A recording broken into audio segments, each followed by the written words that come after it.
everyone, and welcome once again to Miami Minutes. This is the podcast where now it's our turn. It's always our turn to talk about Miami Connection 1 minute at a time. I am one of the hosts, Niall McGowan. I am your other host, John Parker, here to slice and dice my way through this minute. It's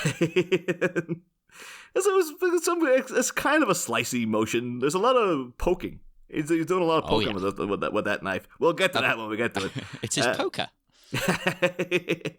He's not doing full on, not to go into our other podcast, but like we've seen how handy Michael Keaton is with the poker. And this guy he's not getting nuts. I don't know if YK Kim could take on Michael Keaton in that state, quite frankly. We need to have a fight. This has to happen. Keaton versus Kim. I think particularly, even in the Batman outfit, like Keaton's Batman was like a good fighter. Like he was good, but I don't know if he's YK Kim level. No. The best thing about him was that he was just, Keaton's Batman is kind of relentless. That was like, I remember we were both really kind of fawning over like at the end of Batman 89 where he's fighting that big hulking dude, the guy ends up throwing off the bell tower. And there's this one great shot where like the guy knocks him flying and Batman just rolls and instantly gets back up and into the fight. And we're just like, there, that's Batman right there. He just doesn't give up. He's like psychotically committed to this fight, even though he's getting wailed on and stuff. Well, Mark here is the same. Well, not in this scene. Obviously, this is training. But he's relentless too. He's relentless. But then this minute in particular is more of like, oh, this is such a demonstration. Like, yeah. I'm half expecting them to go over and be like a little group of kids clapping in the corner. It's so like... we'll get into it. I'll introduce the minute for one thing. Minute 39, which opens with a guy agog, and it ends a minute later with a fella getting flattened. Oh, I like those. Yeah. Agog is an underused word. I think, I've been using it. I think I use it semi-regularly, but it's because I'm writing those Batman and outros. You go into terminology you don't normally use because you're like, I gotta think of something to stick in here. So. It's destroyed the way you speak doing those. There's certain rhyming couplets I have to erase from my mind because no, I've overused them. But one thing before we get into the fight of it all, is it just me? And it's weird because I only notice it when he's got Mark's fist in his mouth. Oh, well. But Jack Diamond, he looks a little bit like Oscar Isaac to me. Right. Okay. I can kind of see it. Is it weird to say exclusively when he has a fist in his mouth? I don't know what it is, though. It's like, it never occurred to me before, but I'm kind of like, is it Oscar Isaac? He looks really familiar. But like, I'm thinking, but then he looks like a kind of pasty... white Oscar Isaac. Yeah, which is very much not Oscar Isaac. But there's a similar kind of vibe. Yeah. Although I am now hoping we can get Oscar Isaac, we can convince him to come back for like Miami Connection 2. Somehow Yoshida returns. Oh, yeah. I mean, again, don't explain it. Just he comes back. Okay, cool. Let's roll. Or Jeff's back. That'd be a thing, like, it's just the second one's called Miami Connection 2. Somehow Yoshida returned, and then Miami Connection 3, Jeff's back. Yeah, Jeff. Jeff's the real villain. All along, he's been controlling everything. He's been in every voice in Yoshito's head. That would be great, though. I would happily take. And all the voices are really badly ADR'd. Yeah, of course. Like everything in this movie. Although I would also love this. Like, that would be the great twist, then. Could you have Oscar Isaac just playing himself and finding out that Jack Diamond, or... what's his character name in this? He's... Joe, right? Joe. He's Joe. Because then John gets up. Yeah, John gets up, and then Jim is the guy with the letter. Jesus fucking Christ. And Angelo is... who's he again? Is he Joe? Right, we're 39 minutes in, and we still haven't remembered this. I don't know. They're too similar. We've said it 50 times. They're too fucking similar. I fully blame the screenplay. Like, that's like, well, you want to remember your characters. All I'm going on is, friggin' one of them looks like Oates. One of them's, like like one of them's black, two of them are white, then they're just that's getting a right medal right there. It's like, well, which white one? I don't know. And some of them kind of look similar. Oh, so Angela was Tom. That's it, Tom. Let's remember it, Tom. We won't remember it. We've been saying that since minute one. I made a T-shirt with their names on and I still don't remember it. It's available in the store, people. I made that shirt and I still don't fucking know. You should be sitting recording wearing the T-shirt with like a mirror angle to yourself every time to be like, what? Just look down. I'll put a picture of their face next to each name as well. So anyway, Jim. He's Mij. I like that. That's his new name. That's what his friends call him. That's the Miami Connection 4 is the mirror universe where they meet all their opposite selves. And Mark is evil. Yeah, and he's what, like courage? And he doesn't believe in friendship. He believes in hate. Oh yeah, he's all about just making enemy, keeping everybody as your enemy. He took that Godfather 2 quote of keeping your friends close but your enemies closer to mean like, oh yeah, you should only have enemies. Yeah, and they live in my house. Yeah. Keep an eye on all of them. You share a giant commune. It's actually more successful than Mark's like friendship. Like there's hundreds of them. What's with the fraternity? I guess it's a literal fraternity. Oh, friendternity. Friendternity. We're making a T-shirt with that one. No, I think you're right though. Like they never call it a fraternity, but that is essentially what it is, right? Yeah, that's all. That's all the weird American stuff, though. Is like over in uni over here, we have none of this pledging to houses and all. No, because nobody is proud about anything that they do over here. Nobody's proud about their university. No, of course we're as of recording, we're on the coronation weekend. And I was walking past the house the other day that had like Union Jacks outside and stuff. What? And I was like, what's their problem? Why would you display that in Liverpool of all places? I know, because listeners, if you don't know, Liverpool is notoriously against those kind of things on the whole. Yeah. But also, like, it just isn't a done thing here to like display a flag. It's like no, there's something wrong with you. If you're displaying a flag, it kind of means like you're an extremist, basically, and never in the good way. It's always like, oh, so you're some sort of right wing nut job, basically. Yeah, I'm not saying it shouldn't be that way. It should be fun, but it's just not. We don't do that here. Yeah. It's a shame though, because like obviously I'm saying this as an Irish person.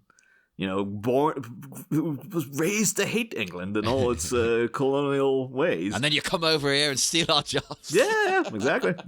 That's why I'm taking it down from the inside, John, one bit at a time. It's your plan. But my whole thing is like, well, England has done some great things as well. It's just that the bad things outnumber. So it's like, you could hang that, maybe I wouldn't put the Union Jack up there, but I would be like, maybe the, St. George's flag, maybe you could hang that. Is a proud thing, but that's still like, nah. You can't be like, well, we made only fools and horses. Hey, like, Blackadder and Red Dwarf cancel out all colonialism. But I think my original point was that you could have a subplot of Oscar Isaac discovering that that's what's his name? What? God damn it! I remember, and I'm not telling you now because it's funnier. Jack. No, because I've got up the IMDb now. I can see that it's Jack. That would have been great though. If every 5 minutes of the episode, I keep trying to go back to that point. People are going to think this is a bit. It's not a bit. Every time that Oscar Isaac thinks that what's his name? Oh God damn it! Oscar. That's his fucking name.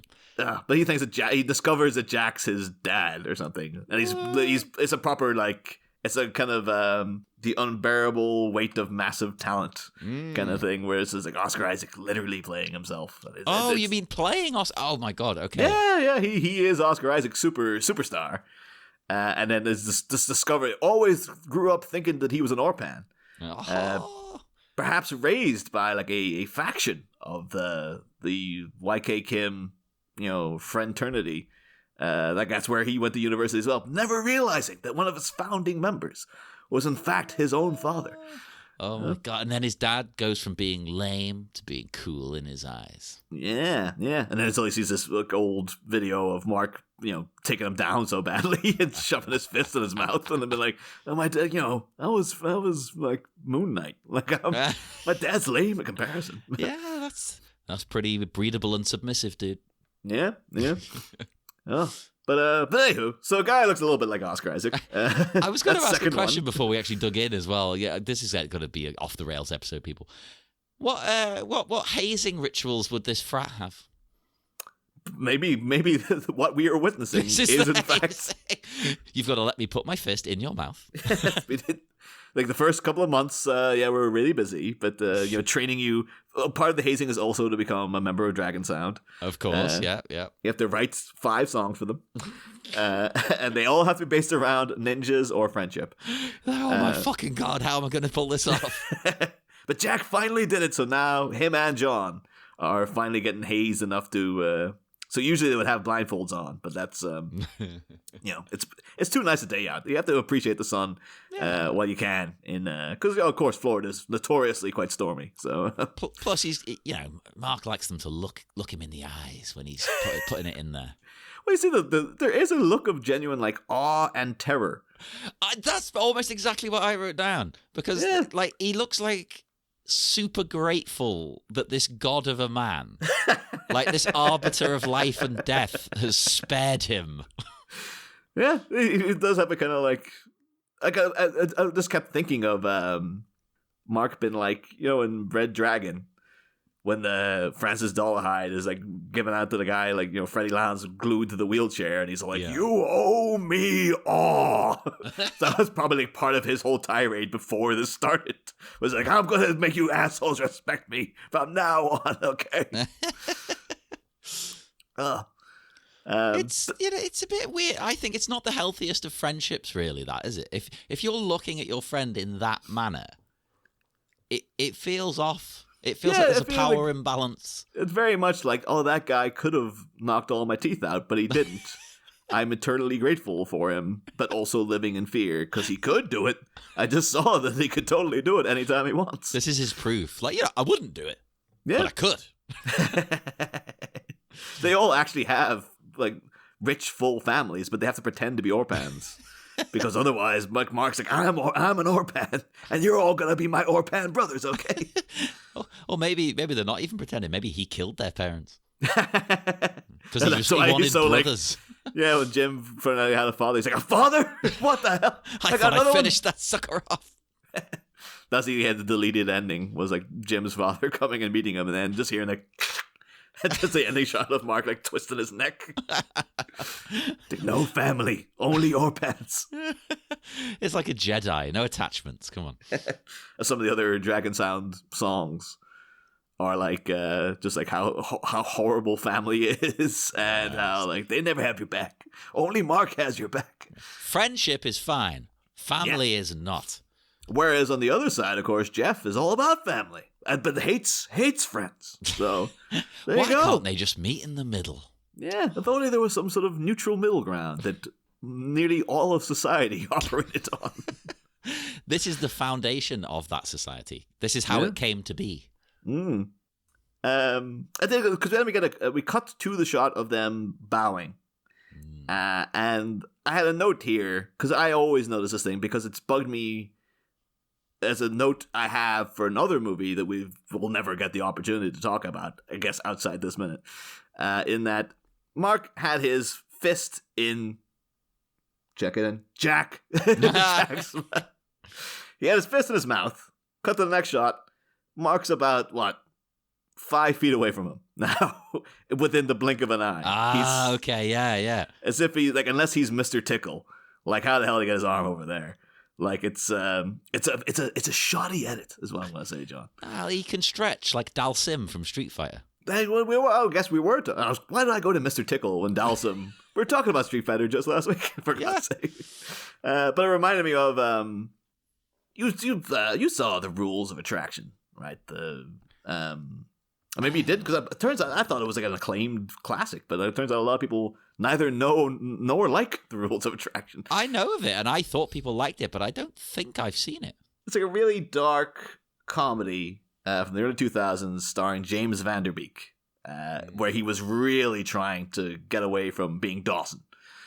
So he plays like an utter asshole who's actually, because it's based on a novel by Bret Easton Ellis, and James Van Der Beek's character is the brother of Patrick Bateman from American Psycho, Christian Bale's character from American Psycho. And there's it's directed by, Roger Avary, the guy who won an Oscar for co-writing Pulp Fiction and stuff. Yeah. He's one of Tarantino's boys until he went to prison. Yeah, because I think he's out now. He's bound to be out now. But he's run someone over or was in a car crash or something. But yeah, Roger Avary got sent to prison for a while. Holy shit. Not really made much in the way of movies since, because he's been locked up. I was going to say, I wonder why. But there's a great, I love The Rules of Attraction. Rewatched it actually for the first time in a long time last Christmas, because it's technically a Christmas movie. And was so happy that it stands up, because it's quite one of those inbuilt things where all the characters are truly heinous. It's about how horrible the privileged upper crust are, and the children of yuppie assholes, and how they're just growing up, all these white dickheads basically going to prestige colleges and stuff in America. They're all assholes. This sounds good, because I would hate them. Yeah. Oh, you're designed to hate all the characters, and therefore, so 20 years later, it's oh no, it still stands up because it hasn't dated, because you can't go oh, that's problematic. It's no, it was always problematic. That was the point of it. So. But there's a bit, really great scene where they do a split screen where Shannon Sossaman from 40 Days and 40 Nights and A Knight's Tale, the Night Lady, I guess. The Night Lady. She only does movies with that in the title. Yeah, that's why I used to always say too, when particularly in Rules of Attraction, Shannon Sossaman back in the day, just the most gorgeous woman who ever lived, just so cool looking, just had such a distinct style. I was absolutely, my biggest teenage crush was Shannon Sossaman back in the day. Oh, okay. Interesting. Yeah, so maybe that's why I've watched Rules of Attraction loads and loads and loads of times. But yeah, there's a split screen of her waking up, and then James Van Der Beek waking up, and then it's them getting ready to go to class. And you see, she's all tidy and neat. He's just an arrogant, obnoxious dickhead living in squalor, etc., etc. And you see them going about their business and walking to what turns out to be the same class. And so eventually, both of them start walking towards camera, and you still have the split screen, and they're just talking directly to the audience. But you're supposed to be thinking they're talking to each other, because you're seeing everything from their points of view at that point. And yeah, he's got sunglasses on. And then at one point, she's just oh, let me see your eyes, and takes off the sunglasses. And then the camera pans out, and the split screen merges into one screen. Oh. And everyone was I remember the time where I was this is such a phenomenal, ingenious camera trick. How did they do that? It's so incredible. Who would have thought? Sounds great, yeah. And then my beef with it all the time was they're standing about 7 feet away from each other. So she would have needed Dalsum arms to be able to go and get those glasses off. Maybe she does have Dalsum arms. How do you know? I don't know. Well, they don't address it in the movie, but I would have thought he would at some point. He would have been even in his inner monologue would have been oh, the chick with the Dalsum. I mean, if someone you're seeing has Dalsum arms, I think it would probably come up in conversation quite a lot. Yeah. Oh, totally. But yeah, so even so, that came out in 2002. And so for the past 21 years, I've been the one guy going, yeah, great scene, great movie. What's the deal with their arms, though? That doesn't make any sense, that scene. Right, you're going to have to become a YouTuber so you can do a video breakdown of this for people and do an hour and a half analysis. You're saying that, John, as if we don't do that in podcast form. Literally right now. I could just do Rules of Attraction minute, get up to that minute, and then be all right, that's all I needed to say. Yeah, but, doing a podcast, it's more casual. Doing a YouTube video, that's sad. Yeah. That's sad. You've put effort in. I have to remind you to rate, comment, and subscribe. Yeah. Click that bell. Yep, for notifications, so you never miss a bit. Whenever someone says that, I'm well, I'm not going to click that bell now. No, I've never clicked the bell. And I never will. And I always give out when I don't see a video from my favorite YouTubers. I'm oh, I missed it. I have a couple of them clicked, but out of the thousands I follow, it's literally 1%. Because I don't want to get notifications on my phone every 2 seconds. Oh, yeah. That's the thing. And I did, for a while, I did click everyone. I was fucking hell, you can't keep up. There's just stuff appearing on my phone left and right. No, pare it down. Only have the essentials, people. Mm-hmm. But anyway, so that's my Rules of Attraction / Mark's arm rant concluded. Whoever thought those two things would come up in the same conversation? Yeah. See, already though we're doing so much better this week than we were the past 2 weeks, because at least that Jack coming into the fray has thankfully enlivened the minutes a little bit. Because remember you saying to me during the week, you're looking ahead, it's like, no, it's more Taekwondo. Like I dreaded to click the link to see what we're going to have to talk about. I think that it's become kind of funny. I want this to go on for another 6 weeks. I want to see how insane we go. Well, we thought Monologue Month was tough to get through. But well, Jack. Wait, am I getting it right now? Jack sits down. Yes, he go on the floor where he belongs. You think maybe this is part of the Mark's cult mentality? It's like, I'm naming you all really similar names, so even they forget who they're supposed to Which be. one are you? It's like, I am Jim. No, I'm Jim. We're all Jim. Like, we're all John. We're all Joe. They should all just be called John. Yeah, that'd be great. Famous gang of Johns. Well, that was a thing in the first sort of punks, in a way. You know, John Lydon, he's John. His best mate, John Wardle, well, one of his best mates. Sid Vicious, he's called John. They were like 6 or 7 of them who were called John, and they just hung out together, and it was like, it freaked out like the rest of the Sex Pistols. They were like, why are they all called John? Some of them on other stuff too that would aided that freak out, because it's not really that big a deal, but they'd be like, whoa. What? Yeah, like 6 or 7 Johns all together, and only together. They weren't with anyone else. It's like, that's a bit weird. It's like a Monty Python sketch with them going to Australia, and everybody's called Bruce. Yeah. I was like, is it like, well, it's my son Matthew who brought him over. Well, you mean his name's not Bruce? How are we going to remember what his name is then? I mean, my understanding of Australia is everyone is called Bruce, or possibly... what's his name in Crocodile Dundee? I don't even remember what his name is. Oh, Mick. Well, Paul Hogan is Crocodile, but he's Mick Dundee. Mick. Okay, Mick maybe a Mick. Yeah, and of course Dale.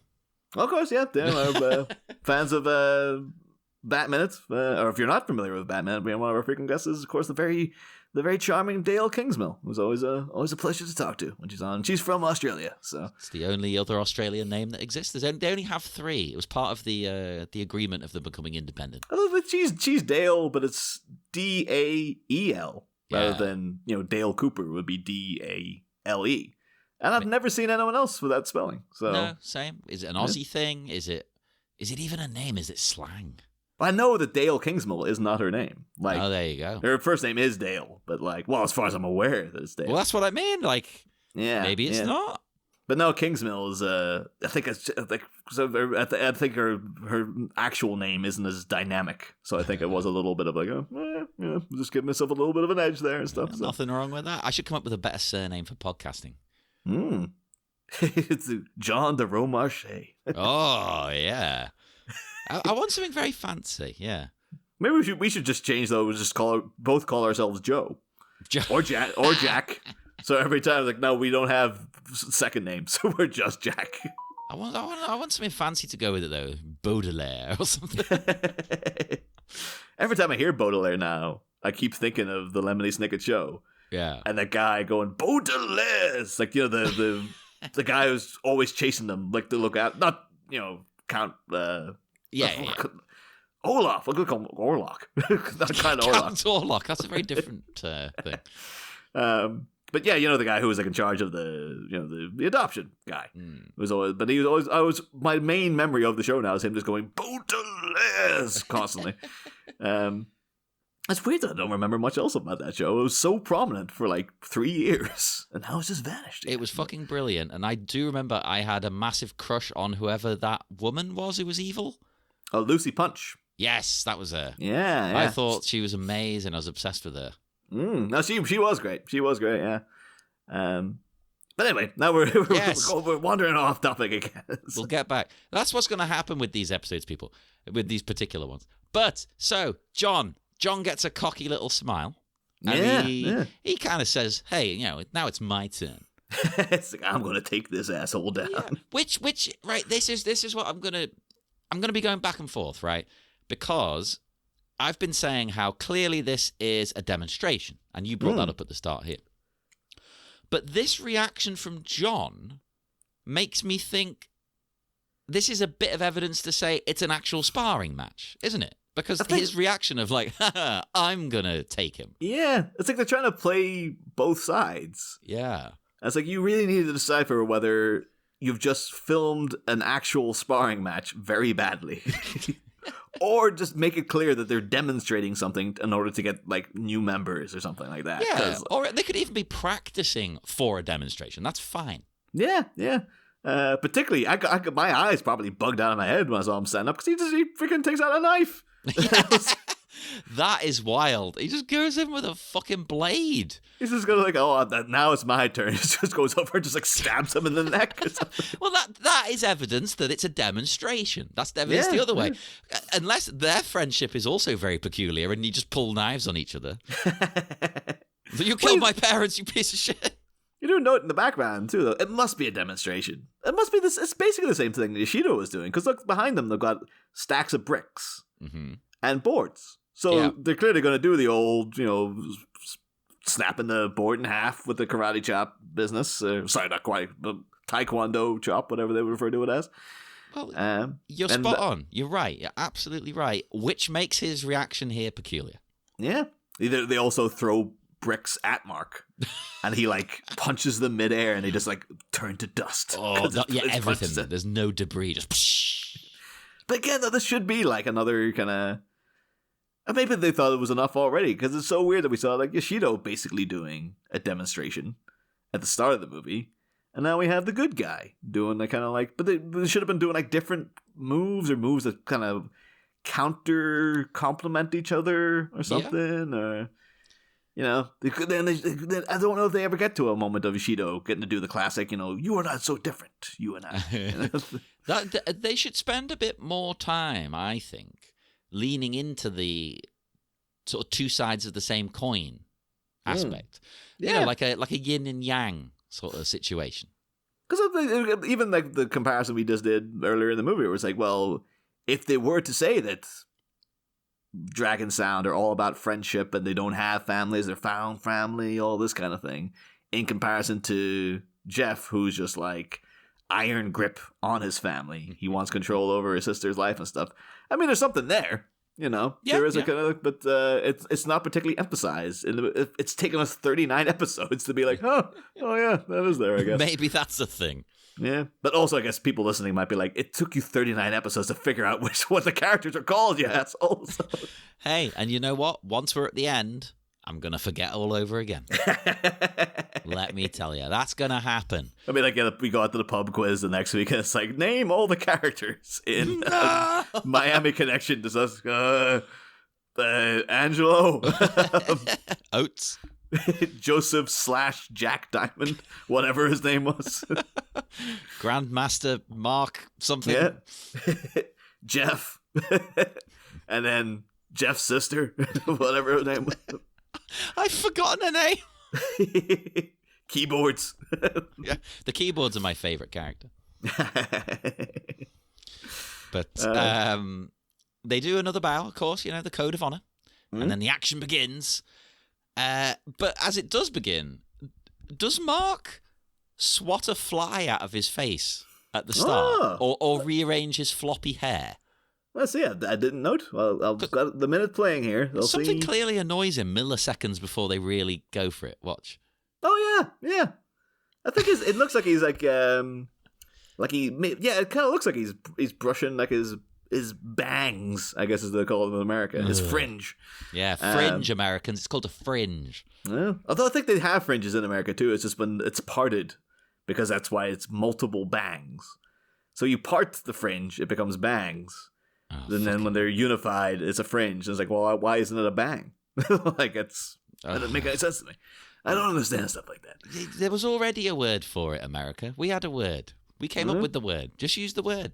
Well, America just like after that Civil War, just rebelling for the sake of just making things just difficult for the sake of it difficult. I can understand new words that have occurred since then. Like if you had a different word for a computer, it's like, well, that's a new thing. Okay. Yeah. But not this. No. Like Japan do that. Japan, with some stuff, if it's not from Japan, they often go, let's just use the English word for it. and they just pronounce it in a Japanese way. Yeah. Like cheese sandwich, I know in Japanese, is chizu sando. Yeah, yeah. Because they're like, well, that's a foreign thing, so we'll say it their way. Yeah, yeah. I forgot how we came on. We were talking about him swatting the thing out of his. Oh, sorry, yes. Well, no, but yeah, no, he definitely does. Maybe like that was part of John's tactic. Was he had a little fly in his pocket, like a little matchstick, and he's like, let the fly out. It's gonna get in his eye, and then I'll be able to knife him right through the throat. He just murders him here on what I assume is the campus. He's like, now I'm king of the Orpans. That's how you become like king of the Orpans, and that's how you get the deed to the house. Yeah, you have to slay the former occupant. And so it's literally written in blood, the blood of their slain enemies. Or not even slain enemies, they're slain friends, which is even more insane. Well, that just shows how much they want to be the boss. And then we do kick it off, round 2, fight. Yeah. And, John, he lunges, but then he holds his arm out so that we, the viewer, can fully see and take in what Mark then does to get him to drop the knife. Demonstration. Yeah. But then why a demonstration? Do people practice in Taekwondo have like this is a set demonstration we're just going to do for, I guess, to like know the moves? Oh, yeah. No, they will do. Absolutely. Yeah. All martial arts does it. Like, I suppose it's also like, it's a bit like a martial arts version of a dance routine. Like, okay, maybe they are going to do an event for local kids or something. So maybe this is them practicing what they're going to be doing, And when you show someone at a demonstration, you do want to go a bit slower because, they want to learn a technique. But who are they demonstrating to? Well, that's why it's got to be practicing, right? Because there's no fucker else around. Yeah. And also, like, wouldn't it be the other way around where, like, if they're... Like, Mark is clearly the master of all this stuff. Basically, he's teaching them how to lose. Like... They're already mid-training, so why would they need to be like, shouldn't he be like, I'm going to come at you? And then right, you show me the things I've already taught. But this seems to be more like, I'm going to now, and the way that John said as well, like, now it's my turn. Again, it felt like, oh, I'm going to get him.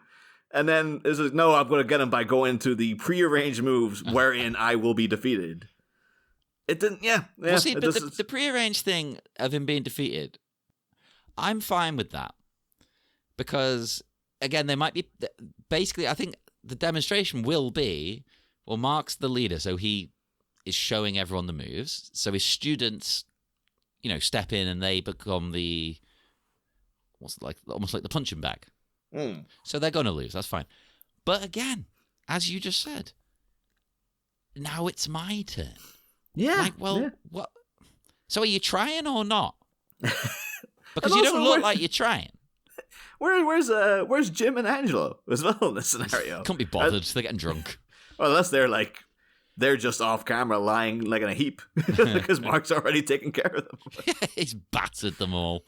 Yeah, they're in the hospital.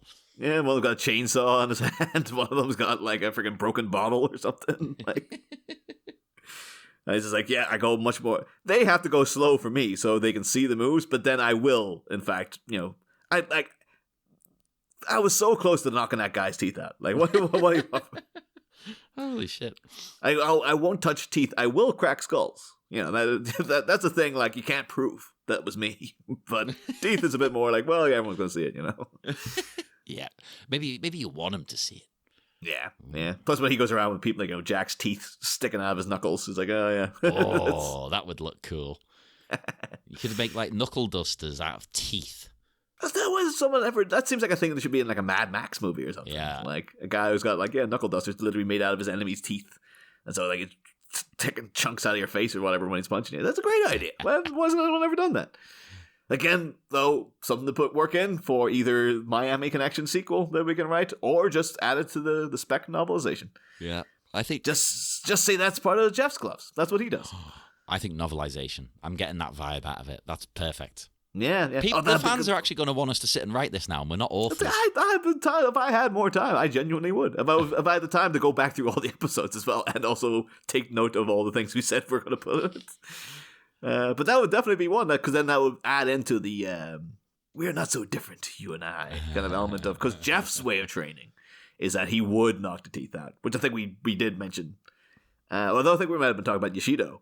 We're saying like that'd be his counter training would be like, oh, he's doing the same thing as Mark, but he follows through and actually like, you know, disfigures his freaking underlings and stuff. That's why they've got the ninja masks on all the time. Yeah, gotta hide the wounds. Yeah, but Jeff does have those leather gloves that he seems to be wearing constantly. So, but they had little embedded teeth in the knuckles. You know, you could. I think we could work at that. Definitely. Yeah, and we see another thing. Look, another point for demonstration. We get that kick again, that spinning kick, where John he goes flying despite not getting hit. Yeah. Demonstration. Yeah. It's got to be a demonstration. As I think we also joked about the other week, or Chris Nolan Dark Knight Rises fight. Hey, you only notice that when you're looking for it. It's like people say with wrestling, that when they do kicks, they slap their thigh when they do it, so it makes a noise. And people are like, oh, it was so obvious, they slapped their thigh, it's shit. It's like, I'm going to be honest, I've watched wrestling since I got my first wrestling tape in 1989. And I've never once fucking noticed. Because I'm not looking for it. It'd be great, though, if they were providing their own sound effects by going like... like Ewan McGregor did on Star Wars, apparently. He couldn't stop doing lightsaber sounds. It was with Laura Dern as well in The Last Jedi, going like, pew, pew, pew, pew, just shooting the blasters. I mean, that would be me. How do you stop yourself doing that? Oh, totally. I did notice apparently Mark he's in an ad now for this Jedi Survivor game. I saw it there at the cinema the other day. Oh, why did they not play that? I went to the cinema to see Return of the Jedi, and that ad wasn't fucking on. Yes, it seems insane that they wouldn't put that on there. But they're going to think it's all the same product. What the hell's going on with it? But, insane. Yeah. But then he had a whole grovel because like the guy doing like the body capture for, for the game. And Mark Hamill's like, he's like, what, you got two lightsabers? What the hell is this? And the guy's like, no, it's one lightsaber, but you can take them apart. And like, all this kind of thing. And so then it's two. And Mark Hamill's like, they're not going to be two lightsabers. And it's like, oh, Mark, you cash that paycheck. I love it. I actually saw a picture of him yesterday, maybe today. Carrie Fisher got a star in Hollywood. And he was there with Billy Lord. And he was looking very good. He's looking very healthy. Yeah, he's looking great these days. Yeah. Because remember before The Force Awakens, remember he was kind of like, it wasn't like, for a guy's age, he's like, he looked fine, but he was kind of, he obviously just gotten a lot older, put on a bit of weight and stuff, and then he went back into training, and then he got really lean and stuff, and then was like, oh yeah, he looks, he's kept it up since. That movie is... He's stuck with it seems, yeah. Yeah, supposed to maybe now he's just like, well, I might as well keep at it while I'm here. Might help me live an extra couple of years maybe or something. So that's the thing to do with working out or martial arts. Just keep doing it, whether you want to, whether you don't want to. Once you make it a habit, you just continue no matter what, and it's great. Yeah. I thought I said that. I was looking up like, what age is Mark Hamill anyway? He must be like 70 odd. It's like, no, he's like 42. Like, what? He did Star Wars when he was 10. Yeah. It's like, oh my lord, he looks terrible. A third attempt is made here, and John is disarmed again. He's constantly getting disarmed. He doesn't make one successful strike. Yeah. After his fun little stabby motions, he's like, ha ha ha. Yeah. Well, there's one thing. So going through them, because he does. I think it's in the second one. Mark kind of like he jousts forward. Mark knocks the knife out of his hand, then does a kick like above his head. Yeah. And then John goes like, I admired the, because he goes rolling forward. And then it feels as if at the end of the roll, he kind of goes like, Hah! And grabs like his stomach. As if, one, he's either got a hernia from doing that. Or two, he's like, oh, in my imagination, the guy like lands on a sword or something. And so he gets stabbed. In his fantasy. Yeah, he's imagining like, oh no, we're like on a ring of fire, and there's like this random weaponry lying around everywhere and stuff. And I picked up this small, unintimidating knife.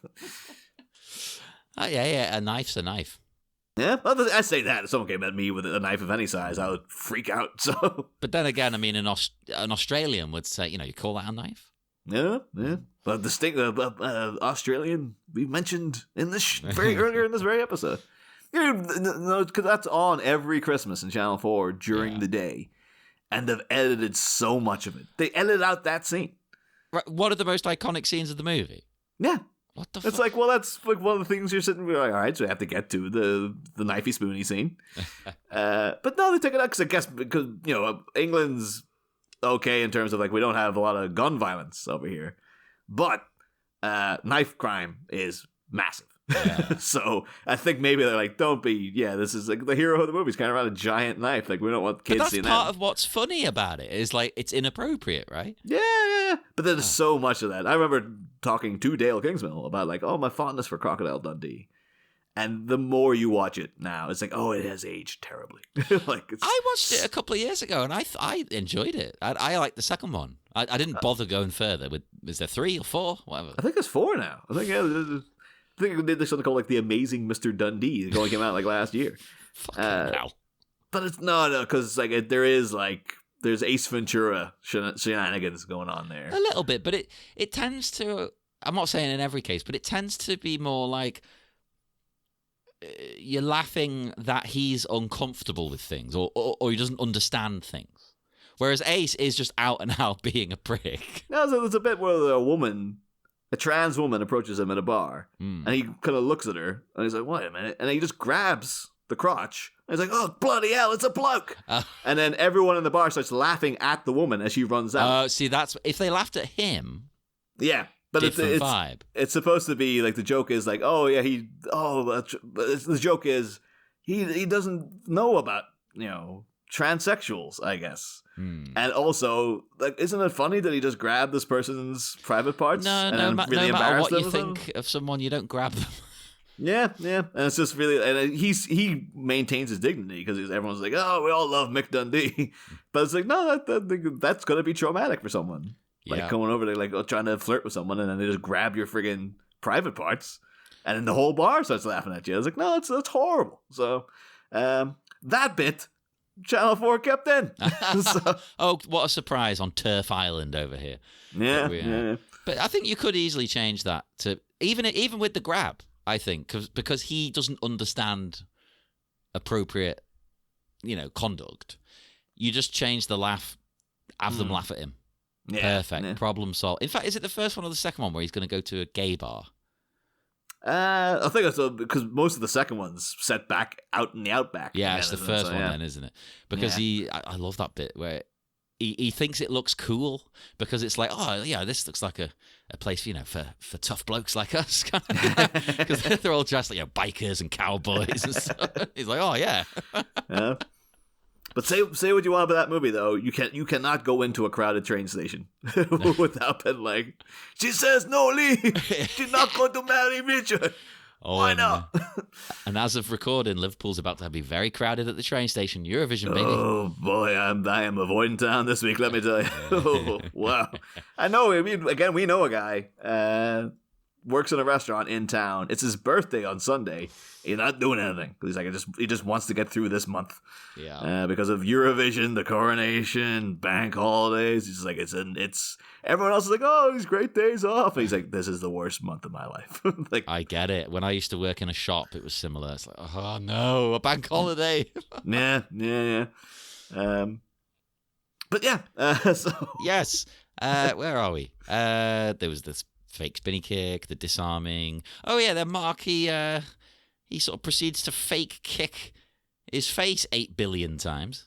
Oh yeah, it does like the E Honda hand motion, but with his leg. Yeah. Yeah. Oh my god, it is like E Honda, or like Chun-Li does like a super fast kick. Oh, that's actually more appropriate. Yeah, the motion of her kick's different. This is more the motion of the E Honda hand. Yeah, he combines both the E Honda and the Chun-Li into one deft martial arts move. One supreme being. New Street Fighter, you can do that. New Street Fighter coming out, first time ever, you can make your own character. Ah, really? Mm-hmm. Oh, cool. Which we have to get on that. We have to make a Jeff, and we have to make a... Holy shit. That would be so easy. We can do it, because there's loads of gi. There's about 6 characters that wear fucking gi. Although I was gonna say, if you make Jack, that's basically just Ryu without the the headband. So, as is John, is the thing. So amazing. We got to do it. We're doing it. I'm buying the game. I wasn't going to buy the game. It was controversial that you could do this because it ruins the sort of balance and things. But yeah, because a lot of people are like, there's a lot of lore. Yeah. About I think it was like one because after we talked about Ken's theme last week, I was looking it up because I was like, I really love that theme, and then I discovered in more recent games they have like the new Ken's theme, and it's lame. It doesn't sound anything like the original. But in the comment section, people are all like, "Well, this just shows you how much Ken has come on as a character. Like, he was so immature back in the beginning. He was this guy battling with his demons and all that. But now all these things, and you're just like." Oh man, there is a lot of lore to Street Fighter. There is, right? And I've played most of them, and I couldn't tell you it. No, I just know M. Bison, bad guy. He hosts. Like, I don't know, does he host the Street Fighter tournament? It's just for the sake of it. He does in Street Fighter 2. There's a reason he's doing that, though. I can't remember that. There is in the manual of the home video release. There was some reason given. I know Shadowloo is his terrorist organization, and they are a threat to the world somehow. I don't know why he's organized a street fighting competition to get to him, but I know that he was the big end villain, except for that other guy. Of course, I remember I didn't even know about until 12, 13 years ago. You went out dressed as a Street Fighter villain. I was like, I have no, I was like, I'd never heard of this guy, and you're like, he's in Street Fighter 2. I was like, what? I had Street Fighter 2. I never came across this guy. But to fight him, you've got to go through so many hoops. It's like. It's some. In fact, screw it. You know what? Because this is a light minute. Let's look it up. But then, what's his deal? Is he also the even more of a leader of Shadow? No, he's a demon. Oh, he's a literal demon. Oh, okay. Oh, that'd be such a pain in the ass. So you're like, I finally defeated the leader of this terrorist organization. Oh, Christ, a demon has appeared out of nowhere to fight me. Yeah. Where is it? So, from the Street Fighter wiki, Super Street Fighter 2 Turbo, it has to be. Because I think the original Street Fighter 2, he wasn't a character. But I don't know if you'll have played the original, to be perfectly honest. You've probably played Super Street Fighter 2 Turbo. Yeah, I'm pretty sure it was at least Super Street Fighter. Yeah. I think it was Turbo, yeah. The original one had far less. It was a lot slower as well. But it saw the introduction of the series' first hidden character, Akuma, known as Goki in Japan, because they're not allowed to use Akuma as a name in Japan, because it means like devil, like demon, and it's like forbidden to use that as a name. So he's Goki. Should the player succeed in defeating all 8 opponents, as well as Balrog, Vega, and Sagat without using a single continue, and achieve a high score, or reach the final match in less than 25 minutes, then you can fight Akuma. Jeez Louise. And he's impossible. You can't beat him. He's like ridiculous. Yeah. That's what, because, again, I had the game. There's no mention of this in the manual. No, people just figured it out. It's just insane, though, that they put in something like that. And then someone eventually thinking, like, imagine the amount of work would have gone into creating that character and stuff. And then you're just sort of like, well, let's hope that someone will find that eventually. Like, it's insane to me. They'd be like, oh, yeah, someone's bound to eventually meet all these criteria, and then when they do, they're like, what the hell, there's another guy here, what's going on? I think that's literally what happened the first few times. It's like, what the fuck? What? Yeah, no, that's nuts. That's absolutely nuts. You can't even lose a round, apparently, not just to continue. Holy moly. I guess, but some people back in the day, it used to be just like you'd play the same game over and over and over again, and I guess some people would just get in their heads like, I've already beaten it, but now I want to beat it even more by like never being defeated in it. So I can put that in my head canon. I am literally that good that I never, my version of Balrog or whatever never needed to. Otherwise, I chose Balrog though. He's like one of the worst players on there, like the boxer Balrog, of course. Yeah, I'm not very good with. Some people are great with him. I'm never very good. Nah. But I when I was a kid, I could do this stuff. Like I remember Mortal Kombat 1. They have a hidden character, Reptile. Yeah. Right. So to fight Reptile, right? This is the maddest thing ever. You have to be on the pit level, and then you have to wait to make sure when you're on the pit level, there are silhouettes gliding past the moon. Right. Which will occur once every 6th game. So once that happens, then you're like, okay, right. Now that's happening, I have to win a double flawless victory, so you don't take a single hit, with a fatality, and you don't block. And I did it. And it's like, nowadays, there's no fucking way. Oh, you just wouldn't have the time. It's like, what am I going to waste my days doing that for? Like, but when you're a kid, you're like, oh, I got the time. Yeah, and it's not like you unlock him. It's like, no, you can't play as him. Yeah. You just have an extra person you have to beat. But at the same time, though, at least with Reptile, they put that in. But the effort in their part would have been like, well, it's just Scorpion, but he's a different color. It's like, that is literally, yeah. They color swapped. Yeah. yeah. But with what's his name? Not Goku. I'm not going to call him Goku because again. Goku, yeah, Akuma, yeah. Akuma. They went and designed the whole guy. Like, that was he's very totally specific. different. Yeah, so it's a very unique skill set and everything too. And I was like, so so much more effort went into that. Whereas in Mortal Kombat, they're like, all right, you have to do all this crap. It's just some guy. it's just a guy who looks very like not only a guy you've seen once before, but twice before. Yeah. Because Sub-Zero is also the same damn thing. And he hasn't really got any different moves either. He's basically got. This is the first game he doesn't spit acid in this one. Really, I don't think. He's got like Scorpion's. Spear and thing, it's like, I mean, Akuma does do a lot of like he does Hadoukens and stuff, but they've changed them. Yeah. They're not exactly the same. It's like he does them differently and things like that. Okay, though they actually looked at the real deleted ending from Miami Connection. It was just like there's a secret hidden boss just appears, and Mark's just like, why did I have to be so good? Like, if I just been defeated slightly one time, we wouldn't have to fight this guy, but. I was actually going to say as well, though, that in the final little round he does with John, John's motion with the knife, though, he kind of goes in, reminded me really of not Street Fighter, but Streets of Rage. Yes, when you have the knife as a weapon. Yeah, no, when like the random thug guys, the guys who always have like the ginger mohawks. But you can nick it off them. The guys, but the kind of Vivian outfits from Young Ones and the ginger mohawk, and they come at you, and they always have the kind of skulking, like hunched over back, and they just got the knife poking out, and they're just kind of shuffling towards you with it. Totally reminded me of. I was like, oh, that's it. Even their little the stab motion he does, like that's their motion. Maybe that's how everyone, they got it. That's how everyone fought in the 80s. I don't know. Streets of Rage. That was. I think that's late 80s. Maybe, you never know. Maybe they saw Miami. Maybe this was all like a motion capture thing for Streets of Rage. Let me think. So look it up, Streets of Rage. I mean, I know of it from the Mega Drive, but was it on the Master System? If it was on the Master System at all, it would have been 80s, but I'm thinking it might be 1992? Let's see. 91. Oh, it's close. I could have swore it would have been like 86 or something. No. Because that first one seems so primitive now. Like, I played it for the first time. Well, it was a couple of years ago now, but like, replaying it and been like, oh, you got through it in like 2 hours.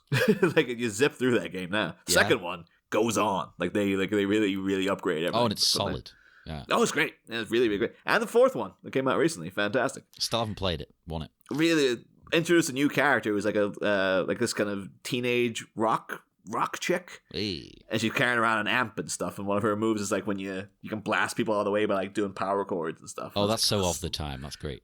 But I also saw I don't remember if I did message you about it, but in Streets of Rage 2, there was those guys, like they introduced new bad guys who had kind of like multicolored puffer jackets. Yeah.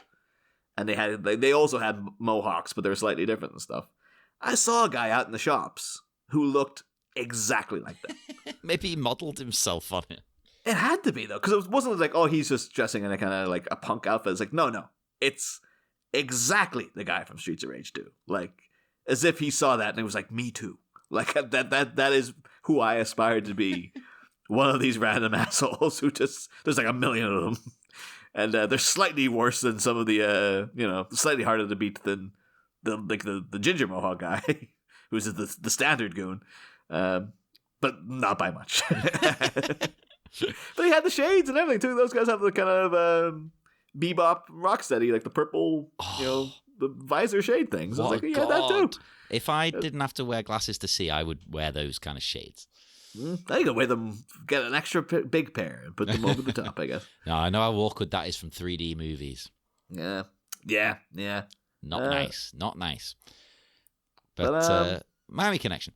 So, are we counting these fake kicks as face kicks or not? Because if we are, I mean, drink everything you have. Yeah, The one at the end is legit, though, so we've got that one at least. He's really building up to, we're almost at a toe nose. Yeah, it's almost there. He's got the toes by the nose. I thought it was coming. Yeah, it could be. I never know. I've not checked next week's minutes, but I don't know if we have to wait until they get back on stage for that, because I know they do it during a gig, but he might do it. He might do it to John next minute. Well, I gotta wait and see. It's a tease. Mm-hmm. I am, of course, expecting next week to progress the video game analogies, because of course we had this week and last week with Street Fighter. We had a little bit of Streets of Rage there. And I'm hoping next week we'll go into Golden Axe. Oh, hell yeah. There's going to be a bit of them all sitting around resting. And then like a little blue elf will come in and start like... those little fucking... Oh, those bastards. I hated them It's just so like Angelo in the background playing that. And then there was that other one. Wasn't there a green one who'd nick your food? Yeah. You just have to go around kicking them to get everything back again. Little shitbags. That was another one, though, with the secret bad guy at the end, where you're like, oh, yeah, the beats. It was Death Adder was the main guy. What a name. And then at the end, no, there's like Super Adder or whatever. It's Death Adder, but he's 10 times harder. Yeah. And you're just like, I barely got here. Like, what the hell, man? And Golden Axe, I haven't played it in a while, but back in the day, it was tough. So. Oh no, it's solid. I played it a few years ago. I really struggled at that final boss. Did you get to Super Adder or Extra I did Adder? Me and my ex were playing it, and we did win the whole thing.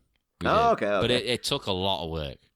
Is it Super Adder? I always have to quickly, because I know otherwise people will be like yelling at You idiot! It's Mega Adder. Yeah, they're probably already yelling like, "Why you guys have barely talked about Miami Connection." Well, you barely ever do. We do, and you know what? We have an excuse this time. It's literally the same thing that's been happening for the last 3 weeks. Yeah. Death Adder. All right. I do have one thing I'm going to bring up that's related in a minute, though. Oh, let's see. Although while you're looking that up, everyone take a drink because of that face kick at the end. And again, if you want to count all those other ones, down everything you've got, everything in the house. What the hell? Death Adder was voiced by James Avery. What? What? He had a voice? Apparently, it must have been another game. But yeah, Golden Axe Beast Riders, like James Avery, like the voice of Shredder.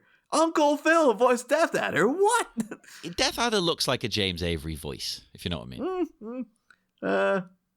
But now knowing that he's like, oh, he's only like the side bad guy to like the main bad. So who's like the better Death Adder? I think it might. I can't quite remember. I think it might be the same person. He just sort of levels up. Oh, he super shredders it. I think so. Maybe that's what inspired the casting of James Avery. That's also in that that great side scroller Turtles game. It came out last year. Solid as well. Yeah.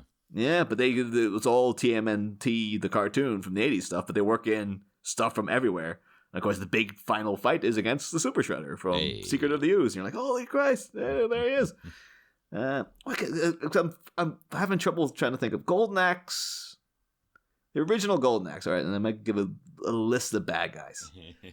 Because trying to find it, I forgot how good that cover art is, though. Oh, it's amazing. Let's see. There's not really like a plot thing, though. Again, I think there is if you read supplementary stuff. Rescue the Mancer Turtle defeats Death Adder, who's wielding the Golden Axe, and save the land.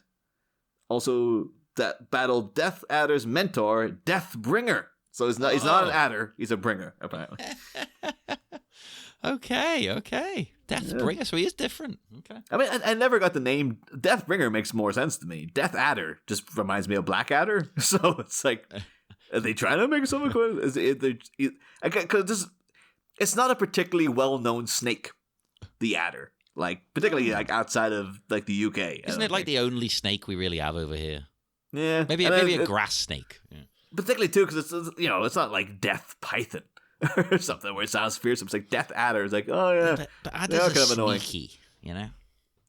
But was Death Adder sneaky? Like he had a big freaking castle. You knew where he was going. You knew how to get to him and stuff. He's more of a Hulk.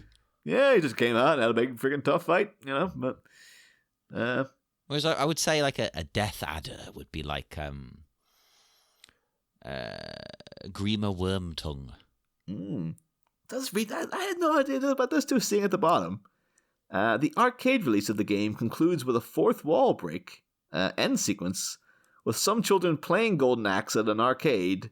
The game breaks, and the characters from within the game flood into the real world, with the children being chased by the enemies with the word, What?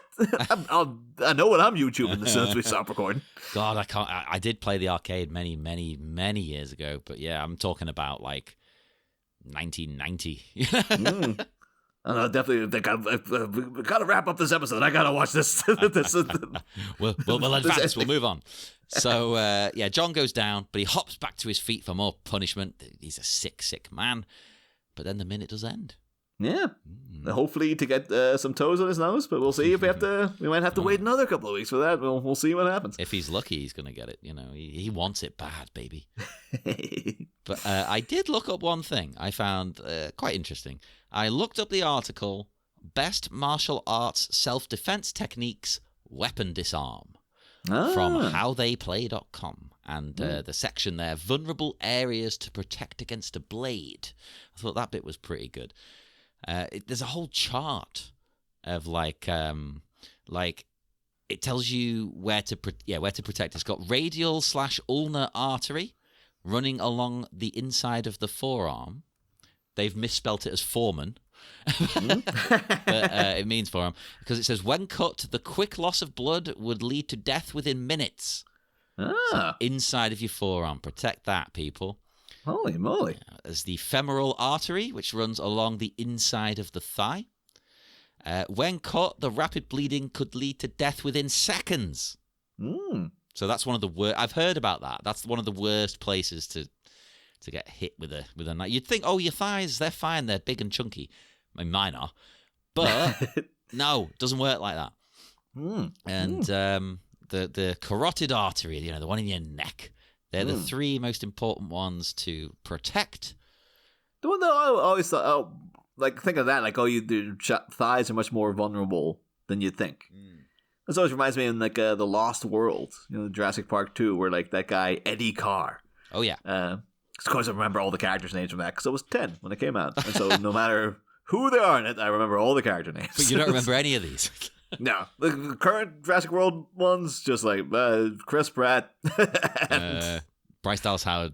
Yeah, kids sometimes. Yeah. The raptor's called Blue. Raptor is called Blue because he's blue, so they made that one easy for us, I guess. Sorry, yeah. I just remember Eddie Carr saying it's like shooting yourself in your foot. Don't do that; you'll die instantly. And I was like, really? You shoot yourself in the foot, you'll die instantly. Instantly is maybe pushing it. Yeah. I mean, I do think the foot is a bit worse than people think. People are like, oh, yeah, I'm a traitor. Shoot me in the foot so it doesn't look like I've been working with you. It's like, yeah, but you could still die. Yeah. I know that it's got a lot of nerve endings that go straight into the brain and stuff. The feet, because it's apparently that's one of the big things in the book and movie Persepolis. Yeah, about the I forgot about that bit. Yeah, a girl growing up in Iran, and her uncle, who was a prisoner, is telling her they would always whip your feet because apparently the nerve endings go directly up into the brain. And that would explain foot fetishes. No, genuinely, it would, wouldn't it? If it's something that triggers parts of your brain. That's true. But yeah, so apparently foot torture is absolute agony. It turns out. Yeah, not to Mark. Not to Mark, but maybe how do you disarm a foot? You can't disarm a foot. If he comes through your nose, you're screwed. I actually did look up as well how to disarm someone. Because you said disarm, that made me think. So, of course, you want to generally peel it out the thumb. Because the thumb, obviously, again, is what gives a person grip on an object. So, the goal is to grip the attacker's thumb and thumb pad, the meaty, part of the thumb. And you don't want to pull the weapon out and away from the thumb. That won't really work. You want to go against the thumb. Yeah. That's one of the most basic rules, apparently. and you can use the martial arts principle, push-pull. So disarms using that are accomplished, pulling on the weapon hand and wrist and pushing the weapon. So you pull that and push the weapon at the same time. And that creates like an incredible amount of force. They'll drop it almost every time. I thought that was quite cool. Genuinely interesting to read about. Yeah. Although if only we had someone demonstrating it in very slow and clunky manner. Yeah, he doesn't really do the tactic that I was reading about. He pushes him to the ground. He's leaving the knife in the hand of his enemy, which is a bit odd. You think you want to knock it to the... I mean, he does at one point knock it to the ground quick. I think that's the better tactic. Yeah. Oh, you think disarming would be the thing, your main priority would be like get the weapon out of their hand, but... Then you can bat them. Yeah, but maybe Mark is just like, hey, I don't need to. I'm that hard. Yeah. That's why I think part of his technique is handing the knife back after the disarming. That was what he was like, yeah, take it. Come at me again. Yeah, let's see what you got. Well, I'm no doubt for minute 39. The only other thing I've got is the commentary track. There is one interesting thing, because Joseph Diamond points out that if you're eagle-eyed, you will spot how this exact fight sequence that they're practicing here happens at the end of the movie when they fight and kill the ninjas. Oh my god! I fucking love that. I love when they do that in a movie. Yeah, that was something you watch that final fight and they're still like they're all going really slowly and Mark's still kicking way above their heads and stuff. It's literally exact. Yeah. It reminded me of like a thing I just watched the other day. It was a great movie. I had to nip out to it to see it quickly in the cinema because apparently it was only playing like it only came out last week, and I guess it's done so little amount of money that it's out of the theaters already. But a movie called Polite Society. Oh. Okay. And it's a how to describe it? It's it's about a Pakistani teenager in England who wants to be a stunt woman. And she discovers that her sister's engaged to a guy who she believes to be like a villainous mastermind who's like cloning people and stuff. What? And it's kind of got this like, it's very, very influenced by like Scott Pilgrim. Like okay, I am into this. Scott Pilgrim, yes. Yeah. Wacky out there plot, yes. Pakistan, connected to that as well, yes. Yeah. It's, you can tell it's definitely Scott Pilgrim because like the lady who made it also made a sitcom called We Are Lady Parts. Oh, I've heard of that.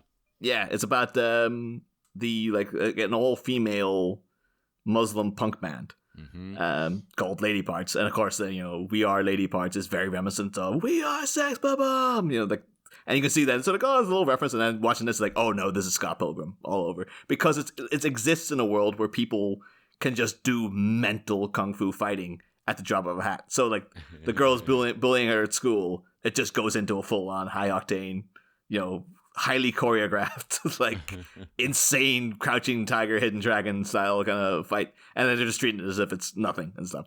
How did I get onto this again? No, because you said about, when they show you something earlier in the movie and then it pays off at the end. And there's a whole thing where she's, like, filming for a YouTube channel that she wants to do this crazy kick that's, like, spinning around and flipping and all this kind of thing. And the moment she does it the first time and doesn't make it, you're like, that's how she's going to win at the end. You're just waiting for it. And then eventually she keeps doing this line. It's obviously she's ripped off from a movie where she's like, the warrior says, bah, bah, bah, bah, bah, bah, but I am the fury. And then, of course, in the last 10 minutes against the main bad guy, you forgot about it. But then she says it and then she does the kick. And you're like, hey. But it's one of those things several times throughout. It's like, show her she can't do that kick. She can't do it. And then it's like, there it was at the end. She did it. Yeah. But like highly, can't recommend Polite Society enough. It's got a bit of Bollywood in it. It's got this, that, and everything. It's got the lady from Umbrella Academy's in there. It's, it was a great time. Great time. As is We Are Lady Parts as well, which I believe was released as a Channel 4 show over here, but I think Peacock picked it up in America, because if you look it up, you'll see Peacock in the corner. So there you go, Americans. Check it out. I'm going to check it out as well. I haven't seen it. Yeah, it's one of those things I kept going around telling everyone about when it came out, and then nobody watched it. And then I'm always like a year behind. Come on. The polite society will be like, yep, I'm telling everybody about it now. Although it seems like I have seen people in America say they've seen it, so I know it must be getting some kind of traction. But I'm hoping when it hits like digital, or when it goes to home video, as we used to call it, it'll kick off in a massive way. But there's a lot of actually practicing moves on a lawn as well. There you so go. It's connected to that. Yeah. So yeah, that's all I got. That's all I got too. We'll break the connection. Thank you for sticking with us with this fight. There's another minute of this fight, but there's also something else at the end. We break away. Yeah. Much like we're breaking this connection, yeah. Breaking the connection from the fight as well, I yeah. guess. So we've slogged through, we've fought through, people. We're getting there. We're gonna do it together. We're doing it with your help and with your energy. And we're gonna take that energy into next week. In the meantime, now I am terrified that apparently we have to talk about the same fight again at the end of the movie. But only one more time. Oh, well, actually, no, hang on. You mean at the end? Oh, shit, yeah. But it'll be different context, you know? We've got to do it from different angles. Again and again. And, yeah, speak to us, Facebook, Twitter, Instagram. Find us on all of those. Miami Minutes. Just type that in. We'll come up. And why don't you go to our network, Sleepy Charlie Media, on Patreon and TeePublic. Buy some merch. We'll see you again in 1 week for more exciting Taekwondo action on the lawn. Hey, yep. Listen to me.